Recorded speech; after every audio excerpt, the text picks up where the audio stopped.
আপনার নাম? শ্রীময়ী সেনগুপ্ত। অরিন্দম সেনগুপ্তর সঙ্গে আপনার কি সম্পর্ক? কোনো সম্পর্ক নেই। উনি আপনার প্রাক্তন স্বামী কি, তাই তো? ওর সঙ্গে আমার বিয়ে হয়েছিল, কিন্তু আমাদের ডিভোর্স হয়ে গেছে। তা আপনাদের ডিভোর্স হওয়ার পেছনে ঠিক কি কারণ আছে বলে আপনার মনে হয়? আপনার কোনো ভূমিকা আছে? এই উত্তরটা আমার থেকে ভালো উনি দিতে পারবেন। উনি তো আদালতে উপস্থিত আছেন, ওনাকে জিজ্ঞেস করুন না। না, আপনি কখনো আত্মসমালোচনা করেননি? আপনার মনে হয়নি যে আপনারও কোনো ভূমিকা আছে? Objection your honour. উনি কি চাইছেন? সাক্ষীর মুখ থেকে যা ইচ্ছে তাই কথা বার করে নিতে। উনি যেটা চাইবেন সেটাই বলতে হবে সাক্ষীকে। Objection your honour. আমি যদি প্রত্যেকবার প্রশ্ন করার সময় এরকম বাধার সম্মুখীন হই, আমি আমার প্রশ্নগুলো কি করে করব? আপনি প্রশ্ন করুন, আপনি শান্ত হন, থ্যাংক ইউ। আর আপনি বিষয়ের মধ্যে থেকে প্রশ্ন করার চেষ্টা করুন। ইওর অনার, আমি বিষয়ের মধ্যে থেকে প্রশ্ন করছি। এই প্রশ্নগুলো না করলে আমরা বিষয়ের মধ্যে ঢুকতে পারবো না। আপনি কখনো আত্মসমালোচনা করেননি? না। কেন করেন? প্রয়োজন বোধ করিনি তাই। Point to be noted your honour. একজন 25 বছর থাকার পর বনিমনা যখন হলো না, তখন যখন ওনার স্বামী ওনাকে ডিভোর্স দিলেন, তারপরেও উনি তার কৃতকার্যের জন্য কখনো অনুতপ্ত হননি। Objection your honour. Your honour, একটা কথা না বলে পারছি না। ইওর অনার, আমি জানি শ্রীময়ী সেনগুপ্তর হয়ে কথা বলার জন্য স্বর্ণচাপা আছেন, তবু একটা কথা না বলে পারছি না। নাগরিক হিসেবে, শ্রীময়ী সেনগুপ্ত শুভাকাঙ্ক্ষী হিসেবে এবং এই কেসের সাথে কোনো না কোনোভাবে যুক্ত থাকার সুবাদে আমি একটা কথা বলতে বাধ্য হচ্ছি ইওর অনার। এই জয়শঙ্কর বাবু এক অবান্তর বিষয় বহির্ভূত প্রশ্ন করে যাচ্ছেন। সেদিনকে অনিন্দ্য সেনগুপ্তকে উনি কাঠগড়ায় তুলে পুঙ্খানুপুঙ্খ প্রশ্ন করেছেন, লম্বা জেরা করেছেন। তাতে করে যা তথ্য পরিবেশিত হয়েছে আর আজকে উনি যে প্রশ্নগুলো করছেন তার উত্তর কিন্তু একই। অর্থাৎ যে প্রশ্নগুলো করছেন তার উত্তর তার জানা, তবুও তিনি ওই প্রশ্নগুলো করছেন তার একটাই উদ্দেশ্য, যেন তেন প্রকারেণ শ্রীময়ী সেনগুপ্তকে সবার সামনে হিউমিলিয়েট করা এবং কোর্টের মহামূল্যবান সময় নষ্ট করা। এটা শুধুমাত্র শ্রীময়ী সেনগুপ্তর জন্য অস্বস্তিকর প্রশ্ন নয়, আমরা যারা ওর শুভাকাঙ্ক্ষী তাদের কাছেও এটা অত্যন্ত বিড়ম্বনার ব্যাপার।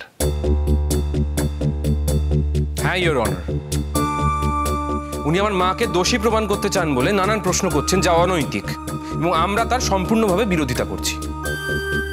আপনি বসুন, আমি ব্যাপারটা দেখছি। ইওর অনার, আমার বিপক্ষীয় বন্ধু অনিন্দ্য সেনগুপ্তকে প্রশ্ন করেছেন এবং যে যে উত্তর উনি পেয়েছেন তারপরে উনি শ্রীময়ী সেনগুপ্তকে যে প্রশ্নগুলি করছেন সেগুলো করার তো কোনো মানেই হয় না। সেই প্রশ্নগুলি তো ওনার করার কথাই না এবং শ্রীময়ী সেনগুপ্তর উত্তর দেওয়ার কথাই না। আমার কথা হচ্ছে যে উনি যে প্রশ্নগুলো করছেন সেই সব প্রশ্নের উত্তর দেওয়ার দায়ে কিন্তু শ্রীময়ী সেনগুপ্ত নেই। কারণ উনি একটা কথা বলে যাচ্ছেন যে আমরা আইনজীবী বটে, আমাদের একটা দায়বদ্ধতা আমাদের ক্লায়েন্টের প্রতি রয়েছে, কিন্তু সত্যের প্রতি যে দায়বদ্ধতা রয়েছে সেটা তো বোধহয় তার থেকে একটু বড়। ইওর অনার, ইওর অনার, বিরোধী পক্ষের বাড়ির লোকেরা যদি এইভাবে ক্রমাগত আমার দিকে আঙ্গুল তোলে, তার মানে তারা কিন্তু বিচার ব্যবস্থার প্রতি বুড়ো আঙ্গুল দেখাচ্ছে। আপনি দয়া করে বিষয়ে সংশ্লিষ্ট প্রশ্ন করুন। আপনি এমন কোনো প্রশ্ন করবেন না যেটা বিষয় বহির্ভূত এবং যে প্রশ্নের উত্তরে একজন মহিলার অসম্মান হয়। ইওর অনার, বলুন, আপনি সেদিনকে সাবান জল দিয়ে বাড়ি ধুয়েছিলেন কি ধন্যে? ধুয়েছিলাম। তা আপনি হঠাৎ অত সাত সকালে নিজের হাতে বাড়ি ধুতে গেলেন কেন? আপনাদের বাড়িতে তো একজন মহিলা আছেন যিনি এই কাজগুলো করেন, কি তাই তো? আমার বাড়ির কাজ সাধারণত আমি নিজের হাতেই করে থাকি, তাই সেদিনও করেছিলাম। হঠাৎ সেদিনই সকালবেলা উঠে আপনি ঘর বারান্দা ধুতে গেলেন কেন? ঘর বারান্দা সাধারণত মানুষ তখনই ধোয় যখন বাড়ির কাজ শেষ হয়ে যায়। ঘুম থেকে উঠে কেউ সাবান জল দিয়ে বাড়ি ধোয়, এই ঘটনা বিরল। এর মধ্যে নিশ্চয়ই আপনার কোনো উদ্দেশ্য ছিল, তাই আপনি এই কাজ করেছেন। ইওর অনার, একজন মানুষ তার নিজের বাড়িঘর কখন পরিষ্কার করবেন সেই নিয়ে জয়শঙ্কর বাবুর তো মাথা ঘামানোর কথাই না। স্যার, ওই ঘটনার আগের দিন জুনের স্বাদের অনুষ্ঠান ছিল। বাড়িতে অনেক আত্মীয় স্বজন এসেছিল। বাড়িঘর তো খুব নোংরা হয়ে গেছিল, চারিদিকে খাবার টাবার পড়েছিল, আষ্টে গন্ধ। তাই আমি পরের দিন সকালবেলায় উঠে ভাবলাম রান্নাঘরে যাওয়ার আগে বাড়িটা ভালো করে নিজে হাতে পরিষ্কার করে নিই। ব্যাস, আর পরিষ্কার করার সময় আপনি একটু সাবান গুঁড়ো ফেলে রাখলেন যাতে জুনগো সেখানে পড়ে যান এবং তার বাচ্চাটি নষ্ট হয়ে যায়। এটা আপনার বিশ্লেষণ, আমার না। আমি কিন্তু এই কথাটা একবারও বলিনি। আর আমি না খুব পরিষ্কার কাজ করি, আমার কাজ অপরিষ্কার নয়।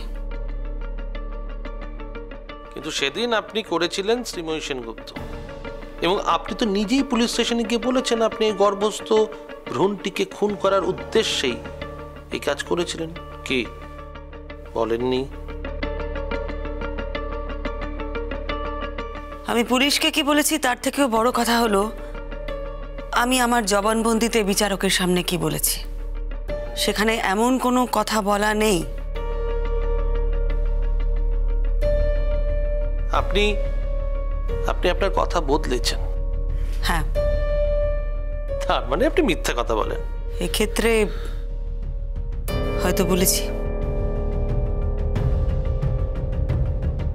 যে এক্ষেত্রে বলতে পারে সে সব ক্ষেত্রেই বলতে পারে। সেটা আপনার কথা, আমার নয়। বলুন কেন মিথ্যা কথা বলেছিলেন?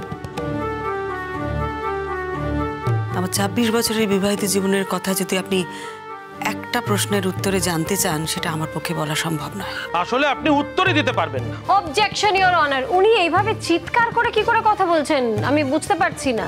আপনি শান্ত মাথায় কাজ করুন। মানে উনি তো আমাকে বলতেই পারছেন না উনি কেন মিথ্যাচরণ করেছিলেন। স্যার, সমস্ত তথ্য প্রমাণ পাওয়ার পর আপনার যদি মনে হয় আমি দোষী, আপনি আমাকে শাস্তি দিন। সেই শাস্তি আমি মাথা পেতে নেব। কিন্তু সেদিন কেন আমি ওইসব কথা বলেছিলাম সেটা ওনাকে বলতে আমি বাধ্য নই।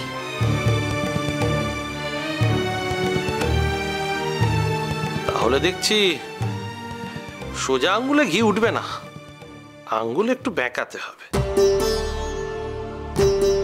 আরে এটা কি ধরনের কথা? ইওর অনার, উনি কি ভাষায় কথা বলছেন আপনার প্রেজেন্সে? আঙুল বেঁকাতে হবে মানে কি? এ তো পাড়ার পেঁচো গুন্ডার মতো বলছেন। ইওর অনার, আপনার উপস্থিতিতে আপনার কোর্টে দাঁড়িয়ে এই কথাগুলো কি উনি বলতে পারে না? তো আমি আপনার দৃষ্টি আকর্ষণ করছি অনার, কি করছেন উনি? আপনাকে অনেকক্ষণ ধরে বলছি আপনি সংযত হয়ে কথা বলুন। আপনি কিন্তু আমার ধৈর্যের সীমা ছাড়াচ্ছেন।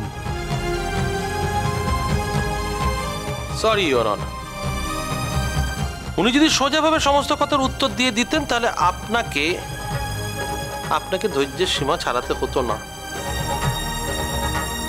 শ্রীময়ী সেনগুপ্ত, আপনি কি অনুতাপ করছেন জুনগোর সন্তান? আচ্ছা বলুন, ধরে নিলাম আপনি কিছু করেননি, অ্যাক্সিডেন্টালি জুনগো পড়ে গেছেন এবং অ্যাক্সিডেন্টালি বাচ্চাটা নষ্ট হয়ে গেছে, আপনার কি তার জন্য কোনো অনুতাপ হচ্ছে? না।